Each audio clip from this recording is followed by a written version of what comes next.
There was a time in my life when I could list every person who had wronged me like a well-rehearsed script. I knew exactly who to blame for my failed relationships, my financial struggles, my missed opportunities. My boss didn't see my value. My parents didn't give me the support I needed. My friends never really showed up when I needed them. The world just didn't get it. I wore my victimhood like a badge of honor, and for a while, it gave me something, a story, an identity, even a strange sense of comfort. I was the underdog. I was misunderstood, and surely, one day, life would make it up to me. That day never came. It was a rainy Tuesday afternoon, one of those cold, gray ones where the clouds sit heavy over the city like the weight of your own thoughts. I was sitting in my car, having just left yet another job interview that went nowhere. I slammed the steering wheel in frustration. Why does nothing ever work out for me? I muttered, and then, I caught myself. It was like hearing someone else speak. Why does nothing ever work out for me? The words echoed. And a quiet but powerful realization slipped through the static in my head. What if I'm the common denominator in all of this? That moment, that one quiet question, was the beginning of the end for the victim mentality I had been clinging to for years. I started reading about something called the locus of control. It's the simple idea that you either believe life is happening to you, or you believe life is happening through you. An external locus says, I can't help it, it's all out of my control. But an internal locus whispers, this may not be my fault, but it is my responsibility. And that's where everything shifted. Teaching moment. Escaping the victim mentality doesn't mean pretending bad things didn't happen. It doesn't mean blaming yourself for what you couldn't control. It means taking radical responsibility for what happens next. It's the difference between being stuck and growing forward. Between saying, I can't change, and asking, what can I learn here? This is the core of the growth mindset. The belief that your abilities, your responses, your life are not fixed. They can evolve. You can grow. But not if you keep handing your power away to blame. Final hook. So if you're waiting for someone to finally see you, for life to get easier, for that apology to come, just stop. Not because you don't deserve healing, but because healing starts the moment you say, I will not wait to be saved. I will save myself. That's where real change begins. That's where power lives. And that's where you finally start becoming the person you were always meant to be. Let me take you back to a cold winter night in a tiny, one-bedroom apartment in the middle of downtown Chicago. The radiator was hissing, the windows were fogged over, and Marcus, the guy I'm about to tell you about, was sitting at his desk staring at a blinking cursor. He'd just opened a blank document labeled, Business Plan, 5-Year Vision. And he couldn't type a single word. He had talked about launching his creative agency for 3 years. He had the skill, the experience, the network, even a small savings cushion. But every time he got close, something happened. Or rather, something didn't happen. He didn't follow up. He didn't hit submit. He didn't show up for the opportunity. That night, I asked him, why haven't you done it yet? You've been talking about this forever. And after a long silence, he exhaled and said, because deep down, I don't think I'm someone who wins. That hit me like a gut punch. This wasn't about his skills. This wasn't about the economy. This wasn't about luck. This was about belief. Self-talk, the hidden script that runs your life. We all have a voice in our head. Sometimes it cheers us on. Other times, it tears us apart, quietly, consistently, and without mercy. For Marcus, that voice said, who are you to think you can run a business? You're not one of those people, confident, polished, successful. You'll mess this up like you always do. And the more he listened, the more those words hardened into identity. He wasn't doing a scary thing. He had become someone who doesn't try scary things. This is the power of self-talk. It's not just noise in your mind. It's the script your life begins to follow. Beliefs are not truths, they're decisions. Most of us confuse beliefs with facts. If I believe I'm terrible at relationships, I start showing up guarded, cynical, expecting abandonment, and guess what? I create the very thing I feared. If I believe I'm not cut out for leadership, I don't speak up, I don't take initiative. And then I never become a leader, not because I wasn't capable, but because I didn't give myself permission. Your brain is a prediction machine. It wants consistency. So if you tell it a belief long enough, it'll find a way to prove you right. This is what psychologists call cognitive bias. You filter the world through your beliefs. It's like wearing tinted glasses and forgetting you're wearing them. Cognitive reframing, your weapon against the lie. Here's where everything changes. Once Marcus began learning about cognitive reframing, he realized he wasn't stuck with the voice in his head. He could talk back. He could choose new language. He started by catching the negative thought in the moment. Old thought. I'm going to fail. Why even try? Even if I fail, I will learn, and that's how I'll grow. Old thought. This isn't who I am. This isn't who I've been, but I'm not stuck there. I'm building someone new. It felt fake at first. Rewiring your inner world always does. But slowly, day by day, he began shifting. Identity shift, the deepest transformation. You can only outperform your identity for so long before you sabotage yourself. So Marcus didn't just work on his thoughts, he worked on his sense of self. He started asking, who do I want to become? What kind of man wakes up early and builds something meaningful? What kind of business owner believes in their value? And then he asked the most powerful question of all. What would that version of me do today? Not tomorrow. Not when he feels ready. Today. Even if it's just one small step. That's the secret. You don't become confident and then take the leap. You take the leap while you're still scared. And build confidence on the way down. He did it anyway. Marcus finally launched that design agency. Not because the voice disappeared, but because he stopped listening. He still had days of doubt. But now, he had tools. He had language. He had a new identity under construction. He replaced self-sabotage with self-coaching. He stopped waiting to feel worthy and started acting like it. And day by day, his reality changed to match the new narrative he was writing inside his own mind. This is about you. If you've taken responsibility for your life, amazing. That's where change begins. But now comes the next battle. The war between your old beliefs and the life you say you want. And here's the truth. You will never live beyond the story you believe about yourself. So if you want to change your life, start with this. Change your words. Change your tone. Change the way you speak to yourself when no one is listening. Because your thoughts? They become beliefs. Your beliefs become identity. And your identity shapes your reality. So ask yourself, right now, what's the voice in your head saying? And is it building your future, or burying it? Once you've taken ownership and mastered your inner voice, the next step is to live for something bigger than the now, the future you're building. It started with a seed. Not a metaphorical one, a real seed. A middle school science teacher gave his students a challenge: take this seed home, plant it, water it, care for it, and see what it becomes over the next few months. Most kids forgot. Some tossed it in a drawer. A few planted it once, then gave up when nothing happened in the first week. But one kid, Jared, he took it seriously. Every morning before school, he checked the soil. He kept it on the windowsill to catch the light. He tracked its growth in a little notebook. Nothing happened for days, then weeks, then, finally, a tiny green sprout. Months later, while other students had forgotten the project even existed, Jared brought in a small potted plant. Not a seed, not a sprout, a plant. That moment would go on to define his life. Because Jared learned something most people never fully understand. The most powerful rewards in life are not instant. They are earned in silence. In the grind. In the invisible spaces where nobody is clapping yet. We live in a world obsessed with speed. Fast food. Same-day shipping. Overnight success. Instant gratification. But here's the truth. The people who win, long-term, are the ones who master delayed gratification. They know how to hold off the impulse of now to gain something far greater later. The science, willpower is a muscle. Psychologists like Walter Mischel proved this decades ago in the famous marshmallow experiment. Children were given a choice: eat one marshmallow now, or wait 15 minutes and get two. Some kids gobbled it immediately. Others squirmed, sang songs, covered their eyes, anything to resist. The ones who waited? Years later, they scored higher on standardized tests. They had better relationships. More stable finances. Healthier habits. Why? Because they developed a superpower: self-regulation. Willpower isn't about being rigid, it's about knowing what you want most, not what you want now. Habits, the hidden compounding engine. Jared, that kid with the seed, he's a real person. By the time he was 25, he'd turned daily journaling into a book deal. A 5-minute morning stretch into a fitness transformation. And a simple savings habit into a thriving business. None of it was flashy. None of it went viral. But that's the point. Small habits don't show results immediately. They're like seeds.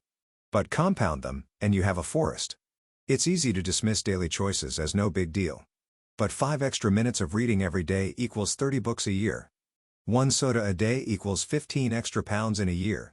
10 minutes of scrolling every morning equals 60 wasted hours annually. It all adds up. Everything counts. Even when it feels like it doesn't. Future self-thinking. The shift that changes everything. Here's the mindset upgrade. Most people make decisions for their present self, the part of them that wants comfort, ease, and dopamine right now. But the people who build meaningful lives, they make decisions for their future self, the person they want to become.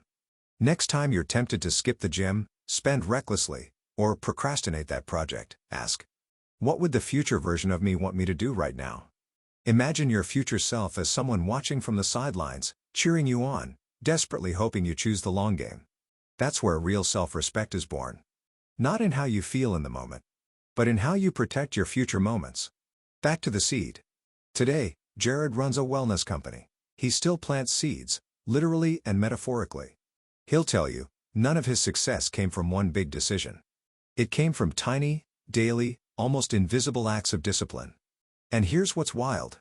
The same seed that changed his life? He still has it. It's now a 12-foot tree in his backyard. He calls it the reminder. Because every time life gets noisy, every time he feels impatient or behind, he walks outside, looks at that tree, and remembers.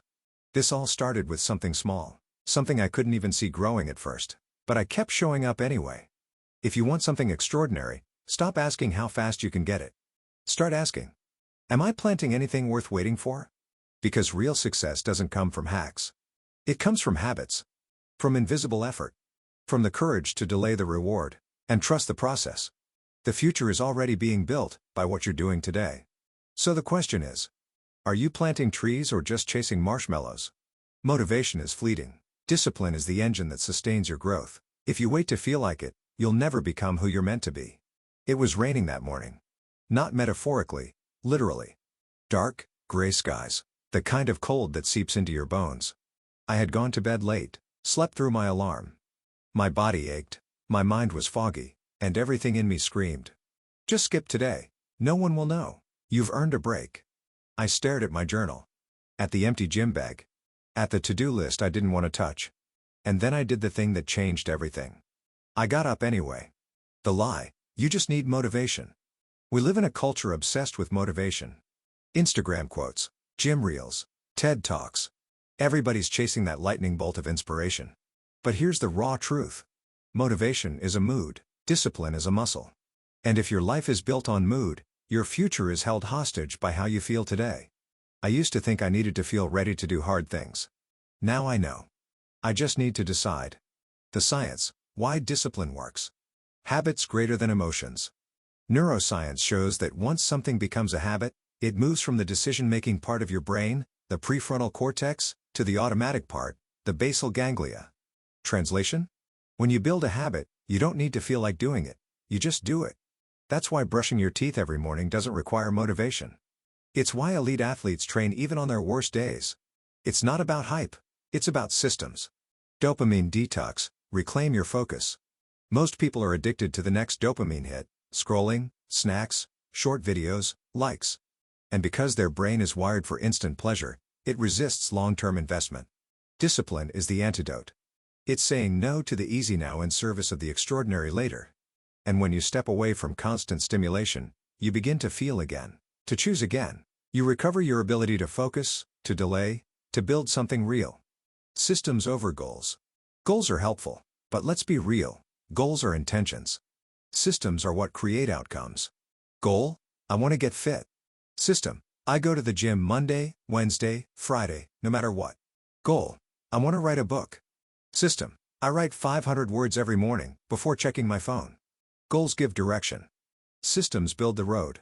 And discipline, that's the engine that keeps you walking it. A day like any other. That rainy morning? I didn't PR at the gym. I didn't write anything brilliant. I didn't finish every task. But I showed up. I stacked another brick. I kept the promise I made to myself. And over time, I learned something most people never do.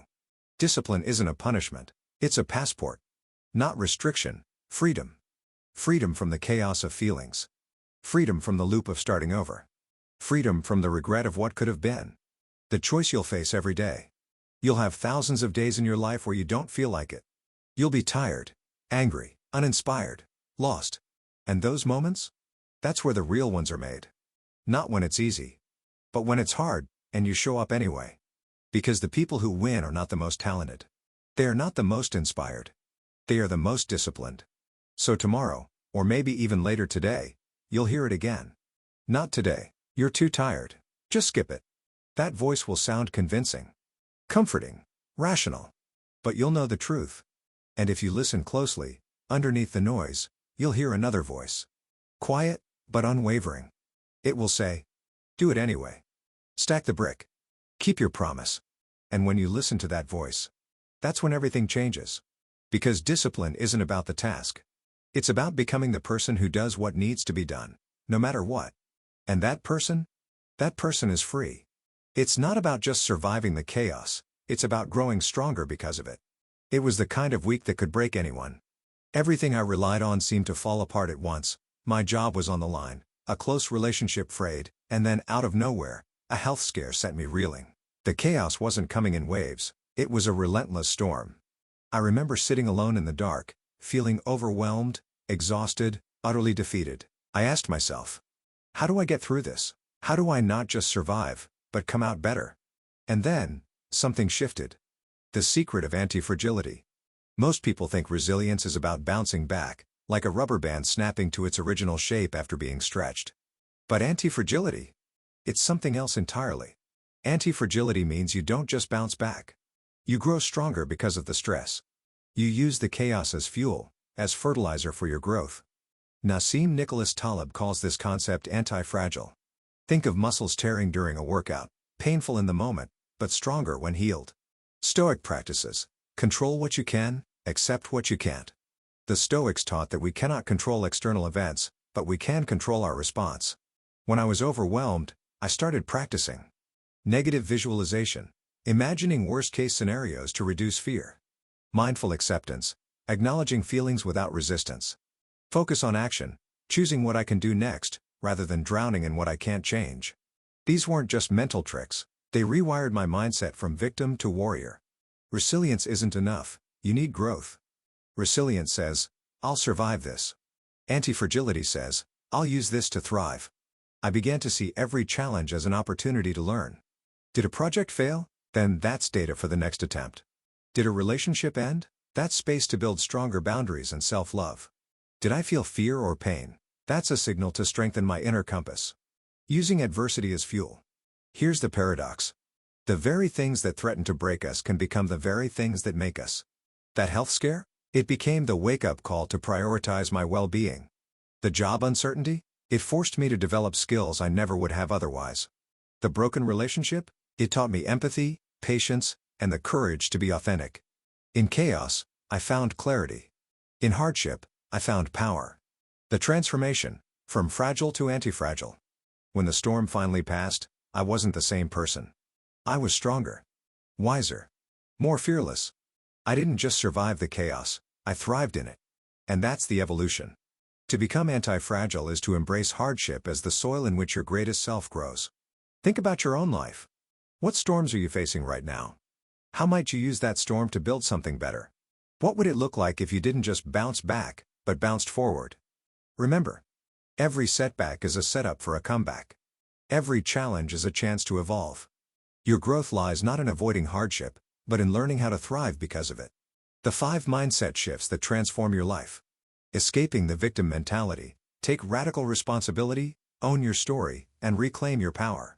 Your thoughts shape your reality. Master your inner dialogue. Your beliefs build your world. The power of delayed gratification. Plant seeds today for a forest you'll enjoy tomorrow. Discipline is freedom. Show up even when you don't feel like it. Habits outlast motivation. Becoming anti-fragile. Don't just survive chaos, use it to grow stronger, wiser, and unstoppable. Your next step. Take a moment to reflect. Where are you now? Which of these shifts feels most urgent for you? Try journaling your thoughts or committing to one small action in each area. Own one situation you've been blaming on others. Notice your self-talk today and challenge one negative belief. Identify one small habit you can start that compounds over time. Commit to one act of discipline, even if it's tiny, when motivation fades. Reflect on a recent hardship and write how it's made you stronger. And now, I want to ask you, which mindset shift hit you the hardest today? Drop a thought, write it down, or simply sit with it.